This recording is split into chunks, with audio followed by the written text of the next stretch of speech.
বাংলাদেশের দুর্যোগ আসবার ক্ষেত্রে সরকারি দল বিরোধী দলকে বিবেচনা করে আলাদা দুর্যোগের কোনো মানচিত্র তৈরি হয়েছে কিনা। মাননীয় সদস্য জনাব মোহাম্মদ আক্তার হোসেন, রংপুর ৪, একটি সম্পূরক প্রশ্ন করতে পারেন।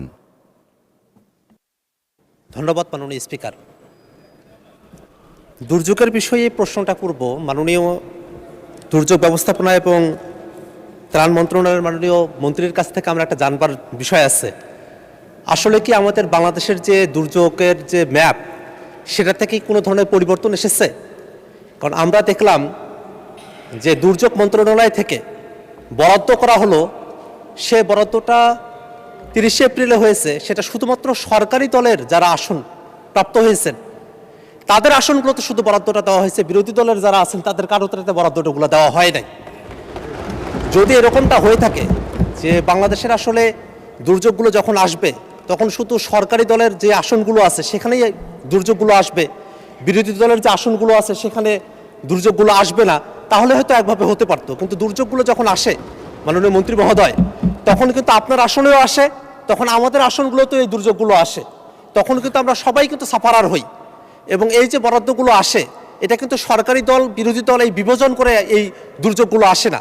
এবং এই দুর্যোগের যে অর্থগুলো বরাদ্দ করা হয়, এই বরাদ্দগুলো কিন্তু করা হয় জনগণের ট্যাক্সের টাকা থেকে, জনগণের থেকে এই অর্থগুলো আহরণ করে তারপরে জনগণের পিছনে এটা বরাদ্দ করা হয়। কিন্তু আমরা দেখলাম যে গত 30 এপ্রিলে যে বরাদ্দটা করা হয়েছে 85 লাখ টাকা করে এবং 90 টন করে চাল গম, সেটা শুধুমাত্র সরকারি দলের যারা এমপিরা আছেন বা সরকার দলের যে আসনগুলো আছে সেখানেই সেটা বরাদ্দ করা হয়েছে। কিন্তু বিরোধী দলের কোনো আসনেই এই অর্থ এবং এই যে চাল গম সেটা বরাদ্দ করা হয় নাই, যেটা বিরোধী দলের আসনে যেসব সাধারণ নাগরিকেরা আছেন তাদের প্রতি চূড়ান্ত বৈষম্য। এবং 24-এর পরে এরকম বৈষম্যমূলক কোনো নীতি বাংলাদেশে চলতে পারে বলে আমরা মনে করি না। এই কারণে আমরা মাননীয় দুর্যোগ ব্যবস্থাপনা এবং ত্রাণ মন্ত্রণালয়ের মাননীয় মন্ত্রীর কাছে আমরা জানতে চাই যে আসলেই কি বাংলাদেশের দুর্যোগ আসবার ক্ষেত্রে সরকারি দল বিরোধী দলকে বিবেচনা করে আলাদা দুর্যোগের কোনো মানচিত্র তৈরি হয়েছে কিনা।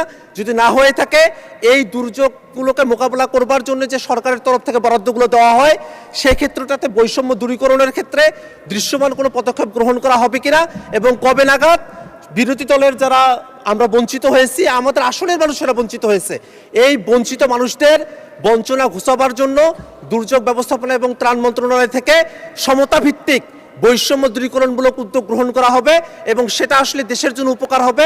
সে ধরনের পদক্ষেপ কবে গ্রহণ করা হবে সেটা আমরা মাননীয় মন্ত্রীর কাছে জানতে চাই। মাননীয় সদস্য, আপনাকে ধন্যবাদ। মাননীয় মন্ত্রী, ভেরি ফান্ডামেন্টাল কোশ্চেন একটা, if it is true and fair, আপনি দয়া করে একটু উত্তর দেন, আমরা সকলেই শুনি। ধন্যবাদ আপনাকে। মাননীয় স্পিকার, আপনাকে ধন্যবাদ। মাননীয় সদস্যকে ধন্যবাদ। আমাদের মন্ত্রণালয় থেকে তো বিভিন্ন প্রকারের কার্যক্রম পরিচালিত হয়। উনি স্পেসিফিকভাবে যে কথাগুলো উত্থাপন করেছেন, দুর্যোগের নানাবিধ কার্যক্রম আমি একটু আলোচনা করেছি যে আমরা বন্যা আশ্রয় কেন্দ্র করি, ঘূর্ণিঝড় আশ্রয় কেন্দ্র করি। যখন যেখানে দুর্যোগ সংগঠিত হয় জেলা পর্যায়ে প্রত্যেকটা জেলা প্রশাসকের কাছে আমাদের বরাদ্দ দেয়া রয়েছে জিআর ক্যাশ এবং জিআর রাইস। আর উনি টিআর কাবিখার কথা বলেছেন, যে সমস্ত এমপি মহোদয়রা আমাদের কাছে চাহিদাপত্র দেয় সেখানে আমরা বরাদ্দ দিয়ে থাকি। আমার মনে হয় যে কাল পরশুর মধ্যে ওনারা ওনাদের বরাদ্দ পেয়ে যাবেন। ধন্যবাদ। আপনারাও পেয়ে যাবেন, আপনারাও পেয়ে যাবেন। ধন্যবাদ আপনাদের। আপনার পরশুর মধ্যে যারা চাহিদাপত্র দিয়েছেন তাদেরকে আমরা বরাদ্দ দিয়েছি, ইনশাল্লাহ পেয়ে যাবেন। ধন্যবাদ আপনাদের।